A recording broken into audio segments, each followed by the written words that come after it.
Hello, hello, and welcome to another Eurovision for Real podcast. I'm your host. I'm like, who am I? I'm your host. I'm on vacation, y'all. It is summertime. It is Lanoya season. Lanoya. Okay.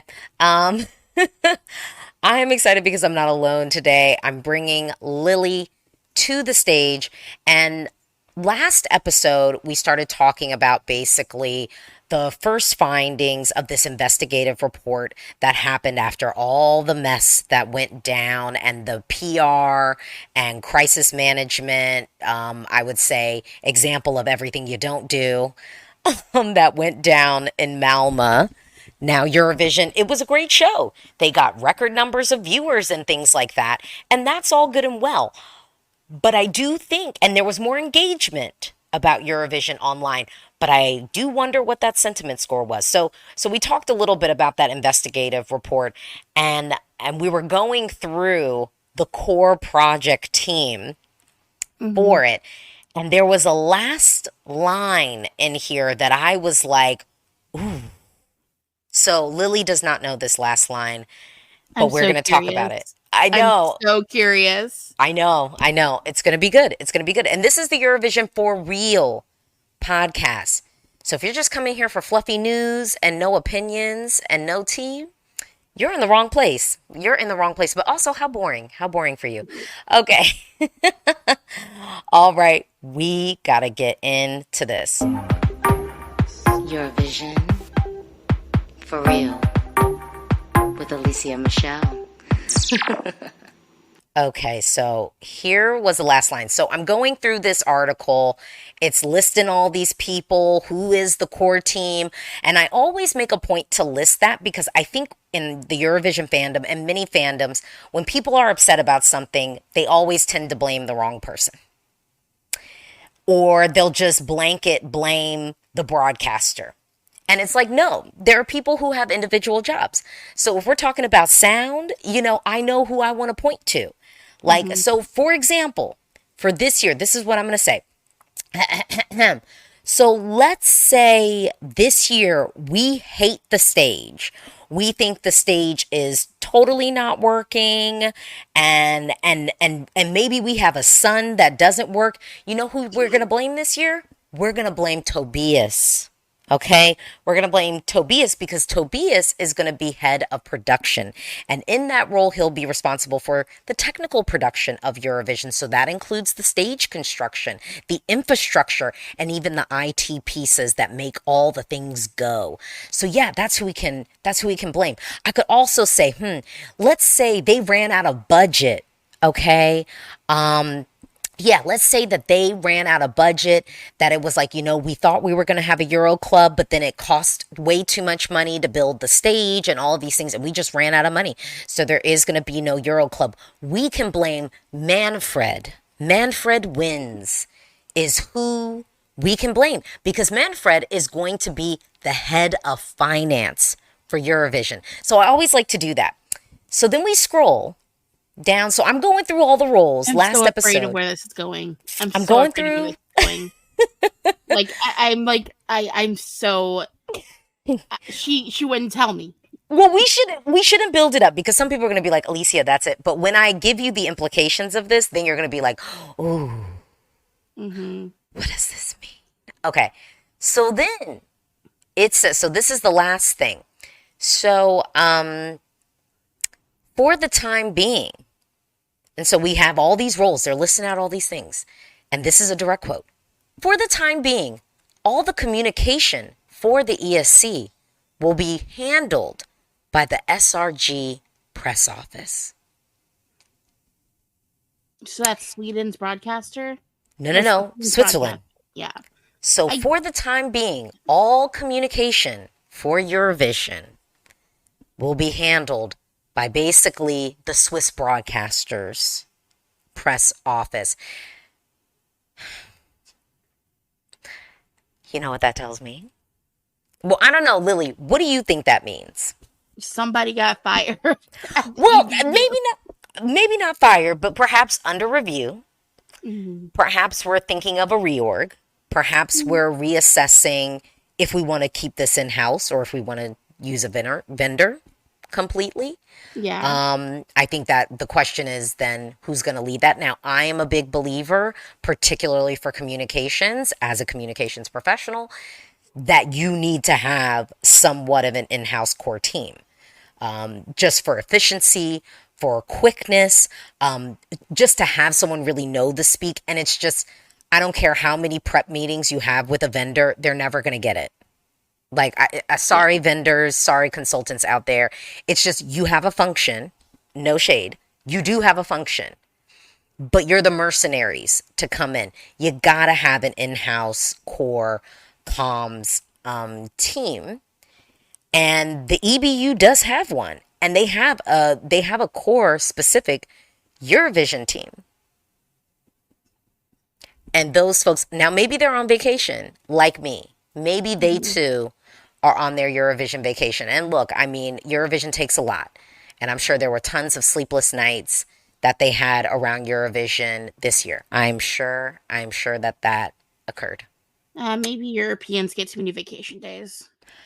Well, I'm not gonna activate any base for that because we need more here in Oh, America. agreed. We need more vacation days. But like, I have to hoard them suckers. Like let's divvy these out. But we know, so let me just do this. Because I know that they had, so here we go.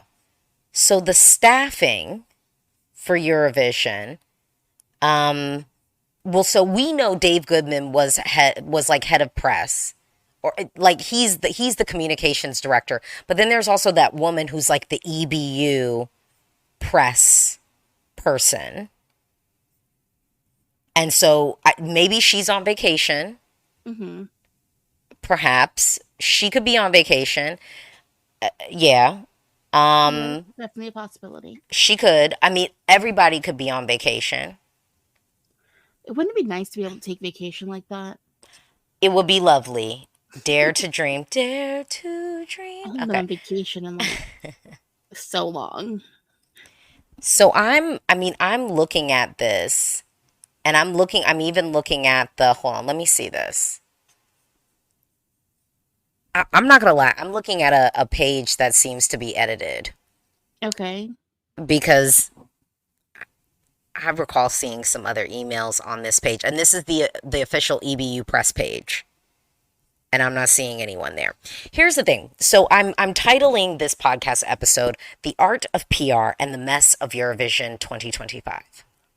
Now, again, I'm not in the business of taking money out of people's pockets.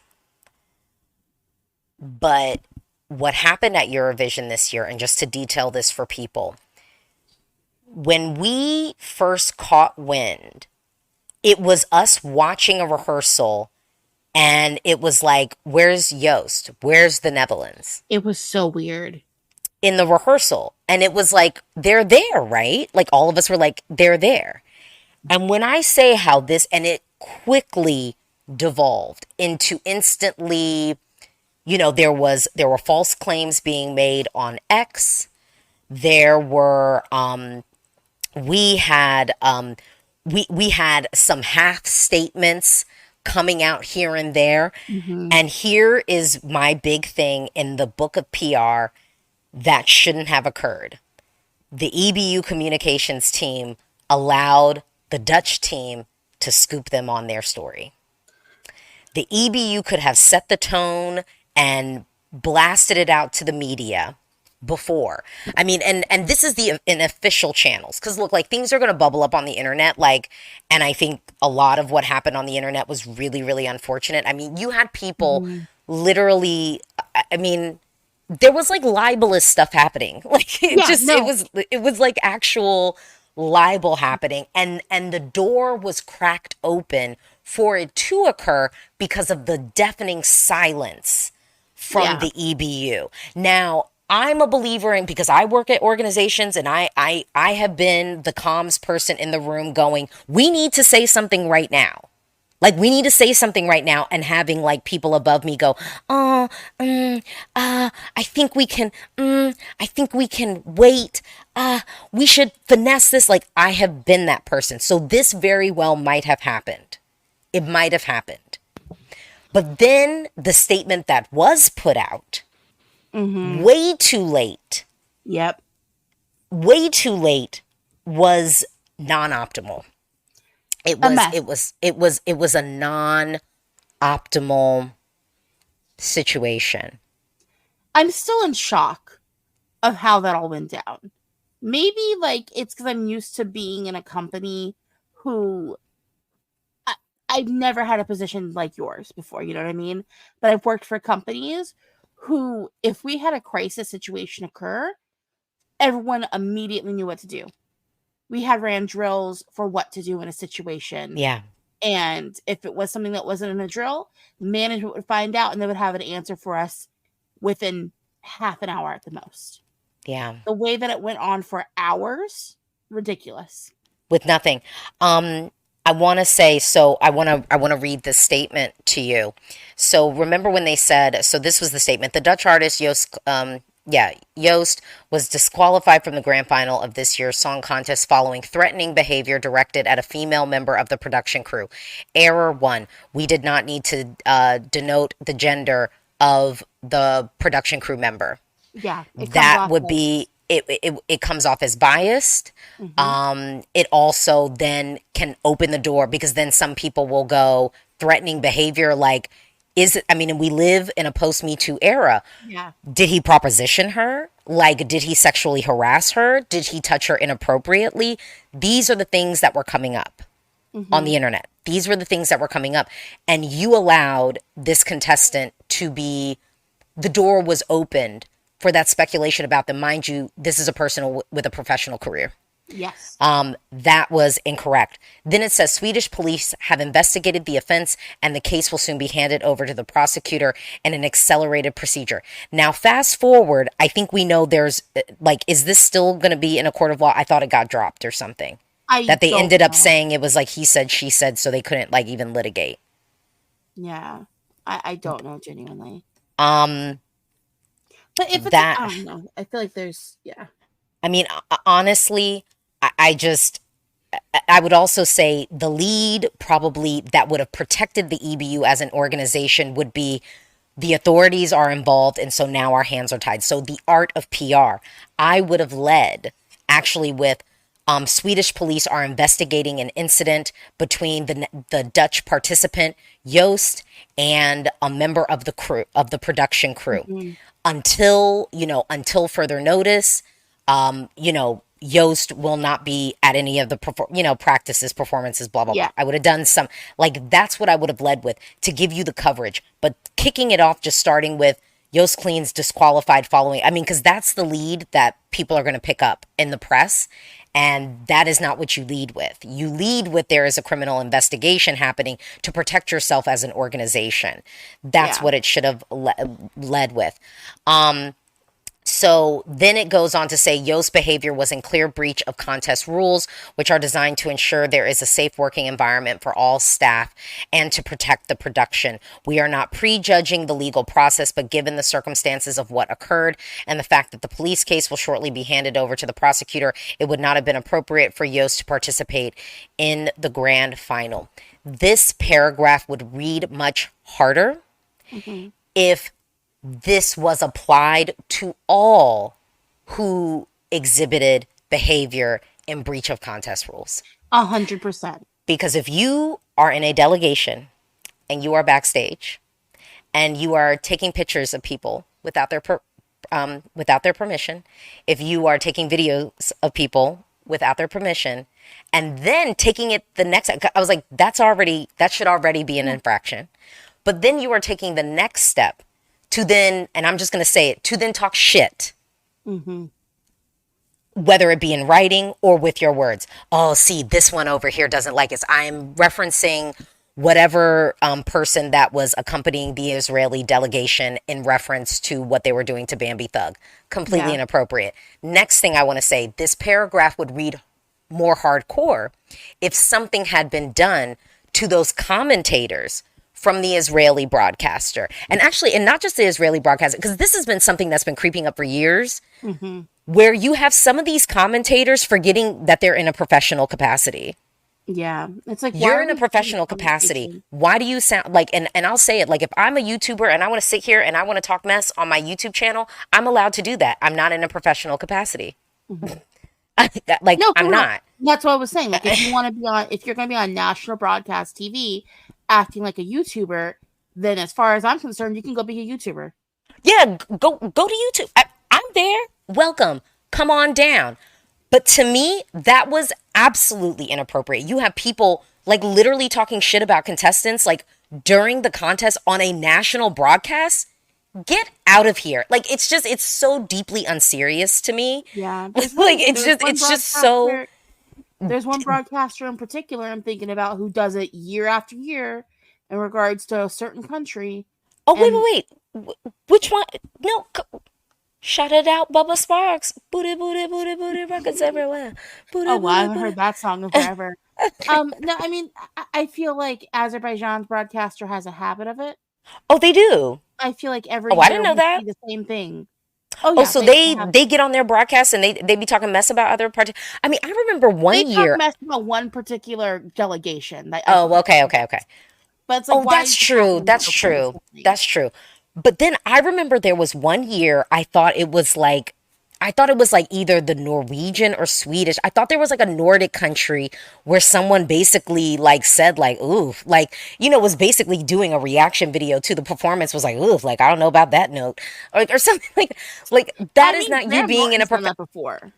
but I would even say I think there's something to be different. I think there's a distinction between like banter and like something with a wink and just point blank talking shit. I don't know. Maybe they thought their mic was off. I don't know. But like, if you're doing it They so didn't think their mic was consistently, off.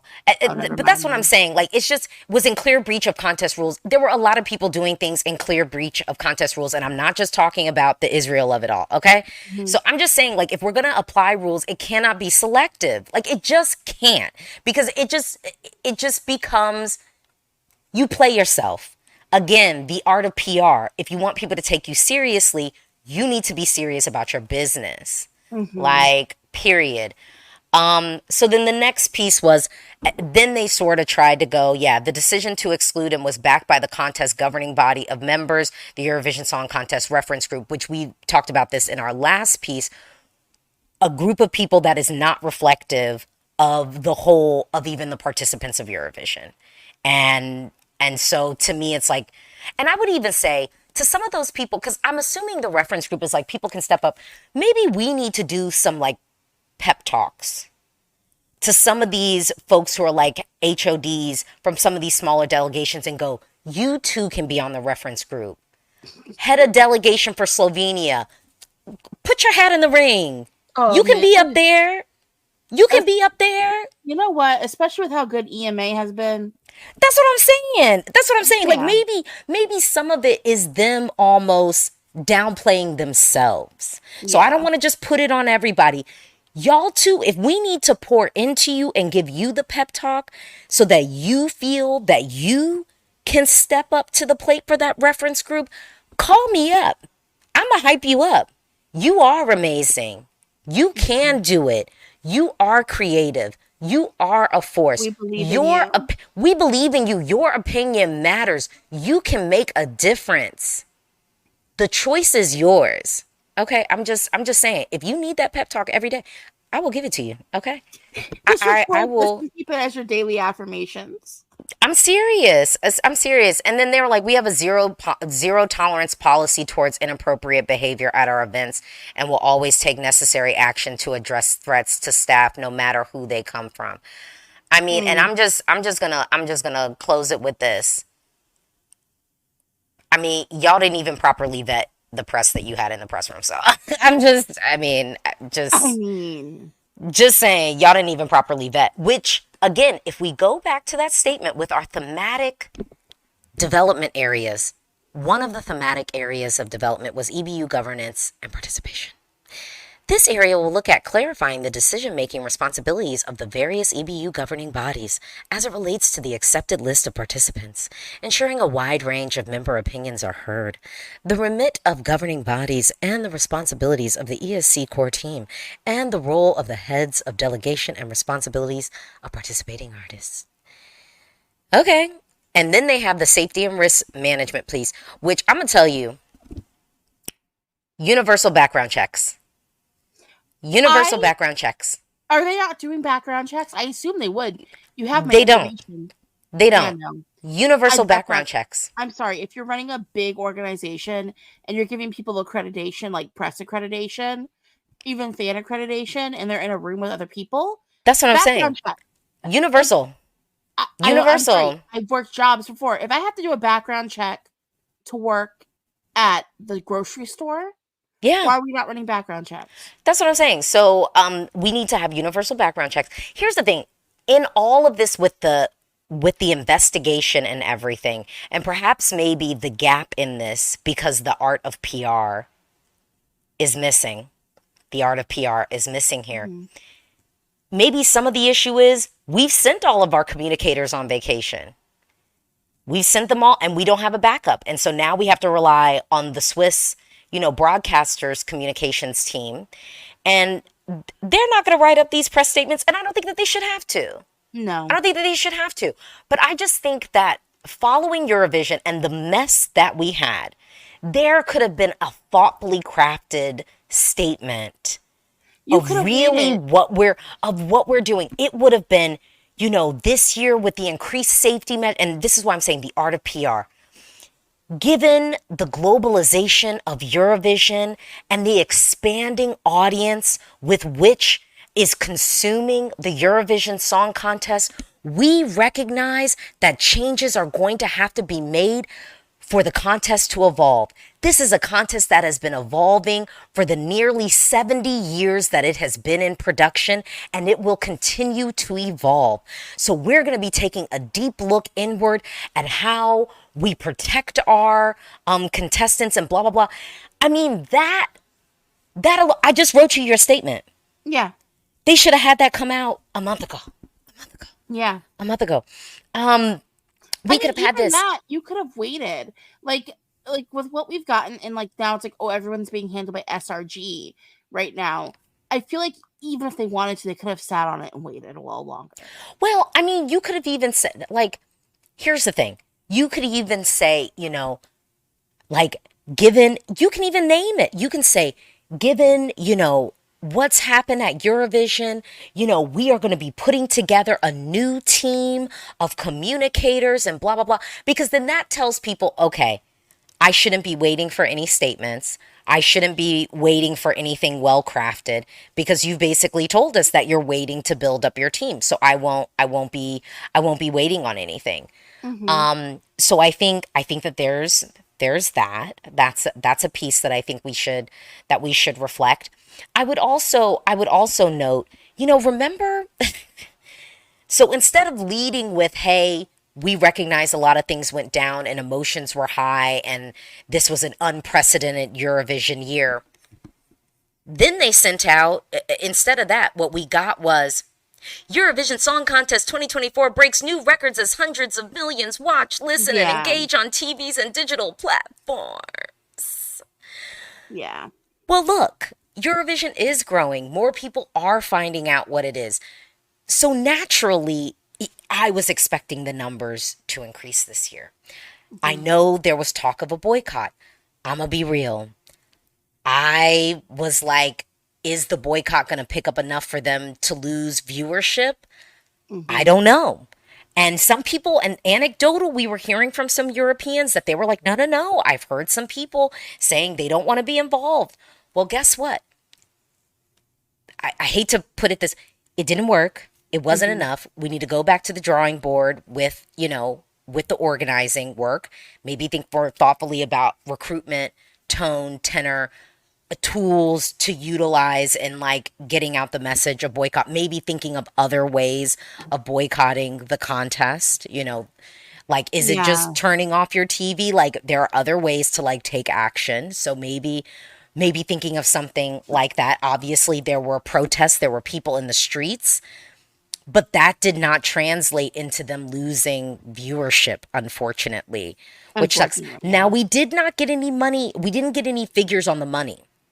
Yeah. That I'm like, maybe there was a dent there. Maybe less people voted. Maybe. But when you've got government PR agencies taking out, Times Square ads and multilingual video ads on YouTube and whatnot to get people to vote for your country's entry at Eurovision, maybe you do make more money. I don't know if people are Maybe. catching my drift. Maybe you do end up making more money because the EBU wasn't setting up ads telling people to vote and spend money.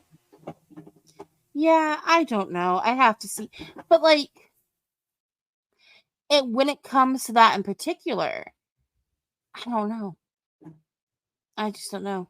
You know what I mean? I mean, I'm just saying, so maybe the money went down, but again, I wouldn't be surprised if they did make more money because, yeah, again, if you've got governments that have maybe a good fat budget, encouraging people, taking out Times Square ads and again, running multilingual ads internationally to get people to vote for your entry with love. I would hope the EBU made some money off of that.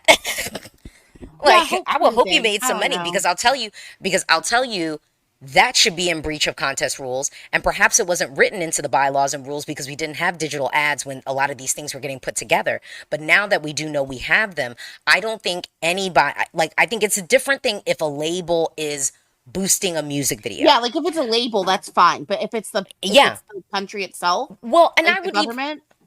I would even say for a broadcaster to be backing and putting money behind the music video of the artist that's representing them, because in a sense that's just another way to promote people to watch your television program, which is Eurovision. So I'm not even mad at that. But what I think they need to draw the line on is I think that there should not be any money allowed to actually actively push people to vote. Vote number, blah, blah, blah. That is where I think there could be a very clear line drawn in the sand, whereas can you promote your artist? Sure. Can you market and promote your song? Obviously. Can you put organically on your social? Can you put vote 08? Yeah. Whatever. Yes, you can do it organically, rep your set, but you cannot run ad campaigns and money and putting money behind people voting for your entry at Eurovision. That has to be outlawed. That has to be a rule. Fair. It's like in Malta how Aiden got disqualified that one year. Right. Because he's a bigger singer. So, that makes sense because these smaller countries don't have that budget. Right. It's not fair to them. No, it's completely not. It just, there needs to be a little leveling of the playing field. It's already skewed. The people who have more budget are going to probably have better costumes. They could even sometimes have more staging. They can maybe attend more pre-parties and stuff like that. But with that, there has to be a line drawn there. That cannot be allowed. So I'm going to go ahead and stake my flag on absolutely not. Yeah, I would agree with that. Absolutely not. I think that is a very fair rule to establish. Yeah, I think Period. That's definitely fair. Period. And with that said, I think that they need to rev up their tech team to be more mindful of these bot farms and stuff. Yes. Because there were obvious bot and I just want to be clear. The bot farm thing, a lot of countries are guilty of it. Yeah. And it's been kind of going on for years. So I'm not saying that this is just one country who does it. A lot of countries have done it. And it's obvious. It's really, really obvious. But they need to do something around that as well. I think it'd be hard to be hard to completely track down. But I think at least even just, again, the art of PR, just saying it's something you're aware of. This is the thing that I think they're failing on a lot. If we're talking the art of PR, the art of inoculation. You have to anticipate what your critic is going to say, is going to respond to before you say it. Yeah. And I just think that they're not very good at inoculating before the thing grows like wildfire.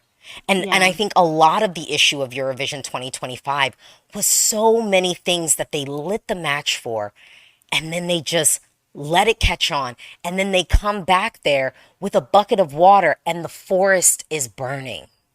Mm-hmm. The forest is burning and you showed up with a bucket of water and you are expecting us to pat you on the back for showing up with a bucket of water. You need the helicopter, you need to get the hoses, and you need to get some allies to help put this fire out now. And it ends up making you work harder instead of smarter. Yeah. And we already know budgets are a constraint. We already know capacity is a constraint. So why not be proactive and inoculate? It'll make your job easier. It'll make Yeah. your job easier completely. So No, that for real. was, I think that's definitely very true. yeah. I also want to say, another thing that I think they're going to have to contend with in this, the art of PR is the globalization of Eurovision. It is growing. It's growing rapidly. Is your team equipped to handle? Mm-hmm. Because, I think their on-staff team is very small. And then I think they contract out a lot of people. I'm telling you, unless you've got year-long contracts, that would make me nervous. If Yeah. I'm head of comms for the EBU and I know the expectations that my bosses are placing upon me, and they're going to hand me a laptop and say, figure it out. Oh my God. That's scary. Yeah. That's scary. But then what I would be doing, again, I'd be doing a lot of this pre-work. I'd be doing a lot of inoculation. That's the stuff that I would kind of be focusing on because I know that I don't have a lot of capacity. And that then once the fire is out of control, I'm going to have no one to help me put it out. Yeah, I think having a permanent team would definitely be an improvement and increasing the size of that team because then we wouldn't see fires like we saw necessarily this year. And I understand it's burning. a niche contest or whatever, but if It's you not want to niche anymore. exactly, if you want It's to not globalize niche it out, anymore.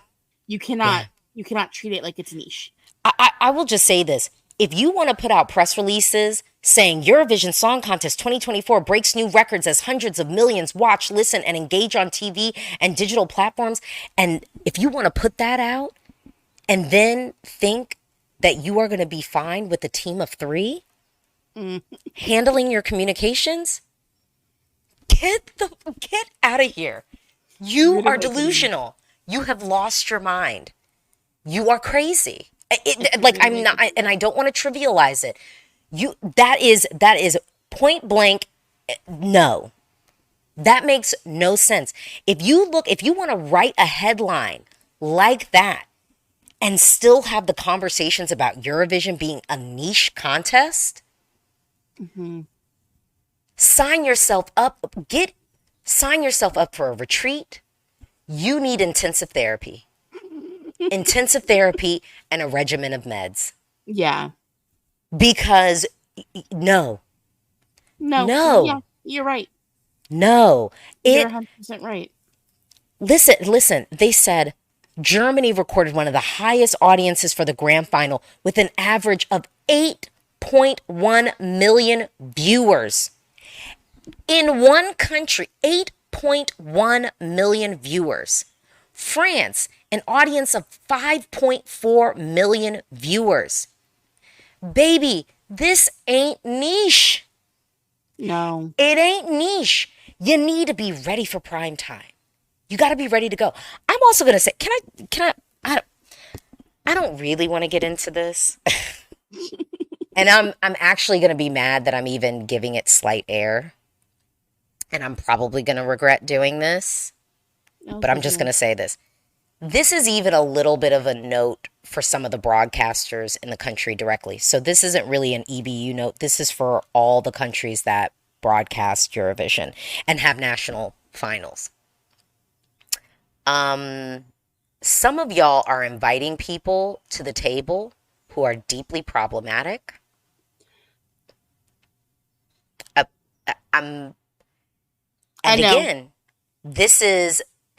Again, we're saying this is not a niche contest anymore. You've got the eyes of the world on you. You cannot fumble the bag with easy, stuff that you could just not have to deal with. Do not have these problematic people getting close to your stuff. Because I'll tell you, shit stinks and it transfers. You get Mm-hmm. poo-poo on your hands, then you touch a doorknob, that poo-poo is now on the doorknob, okay? Mm-hmm. And even if they don't live there, if you've got shit rolling up through your house, I hate to do this analogy because it's true. Yeah. With love, even if they're only there for a little bit, shit stinks. They're gonna stink up your whole house, and that smell might linger for a while. Save yourselves. I had to go by the water treatment plant today on the way to work. I'm just saying. Yeah. It's like there are like again. This is your warning. This is not a niche thing. The eyes of the world are on you. So what are you gonna do? Have somebody who was relieved of their job, maybe did great work, but relieved of their job, and they hop on the internet and talk absolute shit? Say wild, crazy, inflammatory things? And you want to invite that person to sit at your dinner table? Yeah. I don't know. One of the first lessons I learned growing up is you are the company you keep. You are the Yeah. company you keep. No, I think that's a lesson people just don't know for some reason. But my parents are the same way.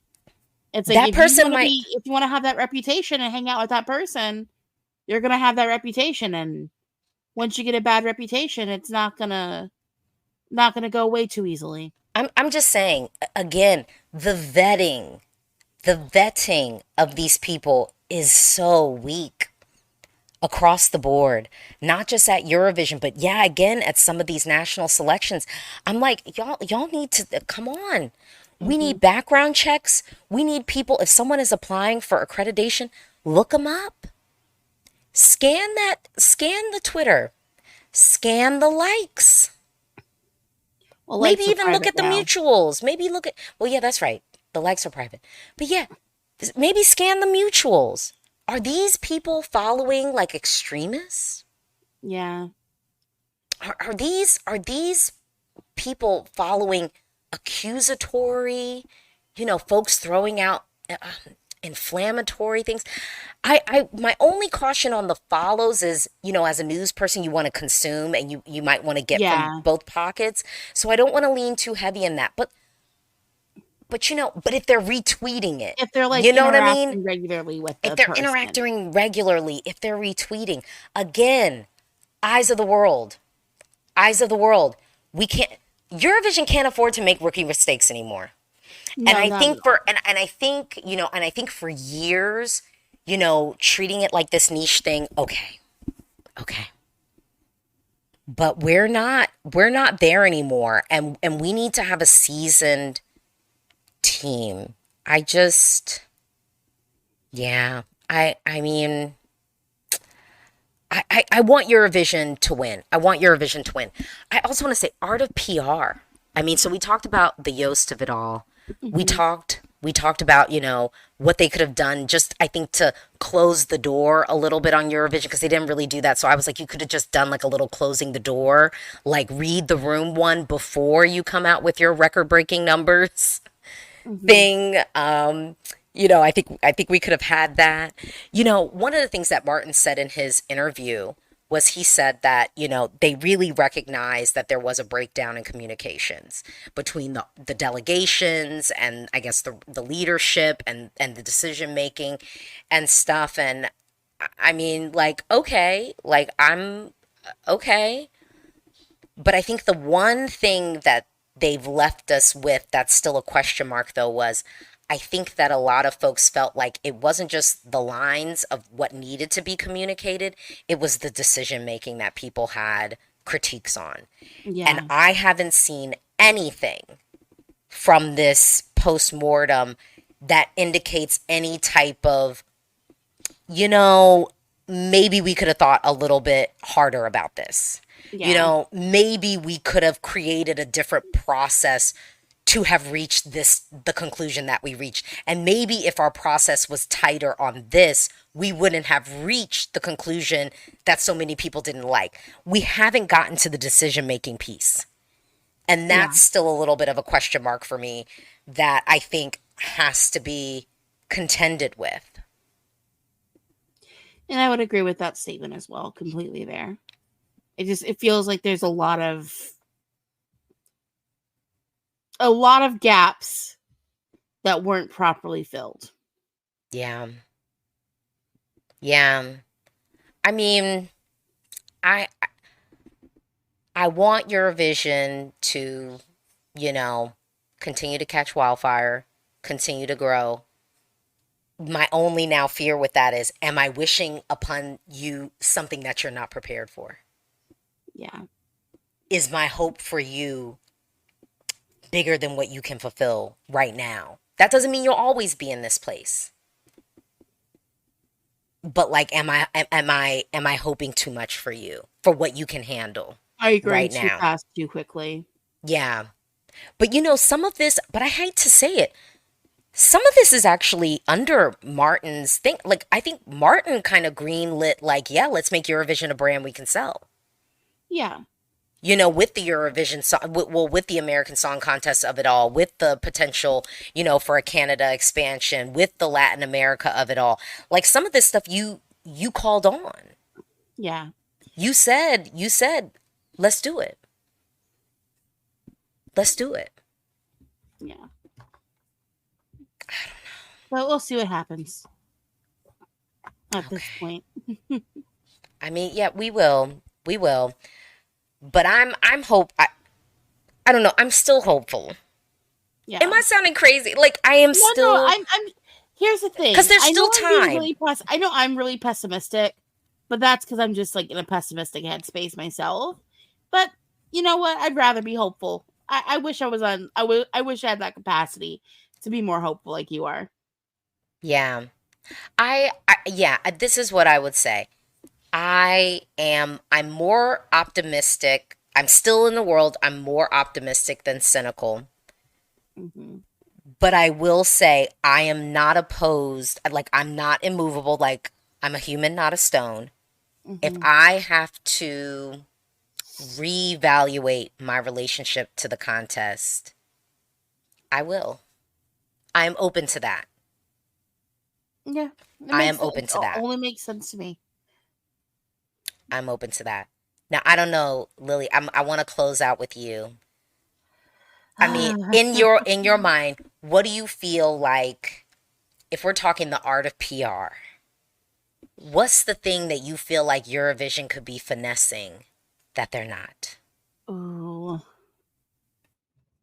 Because I will also say, hold on, I have to say this, because I said they're missing the art of inoculation, but I will also say they suck at the art of distraction. Terrible at it. They Terrible suck at at it. And there's so much going on with Eurovision. They could easily do distracting things, putting things in people's face, and they don't sell it. They don't sell you the distraction, because it's like, yeah, you're talking about this, but we're still focused on this. And they could really do a better job of selling they the really distraction. could. I think I would agree with that statement completely. It's like, if things are messy, you've got stuff that's not messy. Let's look at that instead.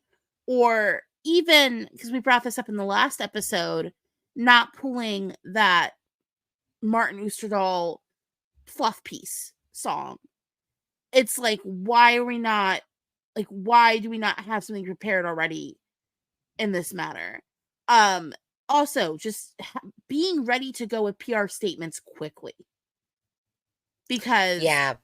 I mean, well, and having why were you giving people hours to speculate? Yeah. You should have had a statement ready to go immediately.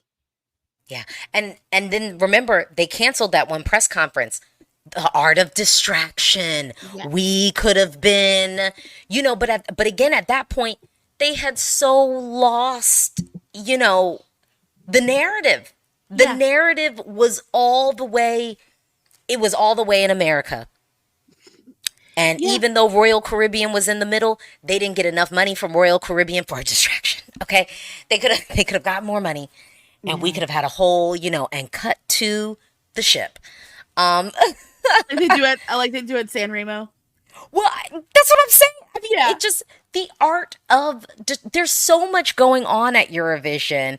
I mean, they could have put together a bit that could have replaced the Martin Osterdahl thing. They could have Yeah. put together, in the time period of the Yost thing, they could have said, okay, no, well, we're going to cancel the Big Five press conference, but we are going to have they could have even said, we're going to give the mic to the Dutch delegation for them to do the podcast, Could you to do the press conference. We're gonna give the mic to them, but you instead it was almost like I would have played it so different. Okay, Again, we've they need to just hire you. You'd run a tight ship. And this wouldn't be occurring. look. I'm there's still time. I mean, honestly, with this investigation, there's still a lot of work to be done. The investigation just reveals stuff. Now it's like, how do you adopt it? How do you implement the recommendations given? And then we see it in motion. And I think the unfortunate thing is there's going to be less people to experience it in person, so that even if you hit it out of the park, I think you've kind of made so many people, you've burnt so many folks that they might not even be able to witness the turnaround. That's the unfortunate thing. But I'm an optimist, so I'm going to give people chances. But I would like to see just how this is all applied and executed. Yeah. We'll see what happens. We will see. Well, thank you, Lily, for joining. And thank you for listening to the Eurovision for Real podcast. If you love Eurovision, you got to make sure that you're following the podcast. And you can also check me out on YouTube. You can also check out Lily on EurovisionFAM.com. Videos, breakdowns, articles, everything. Get connected.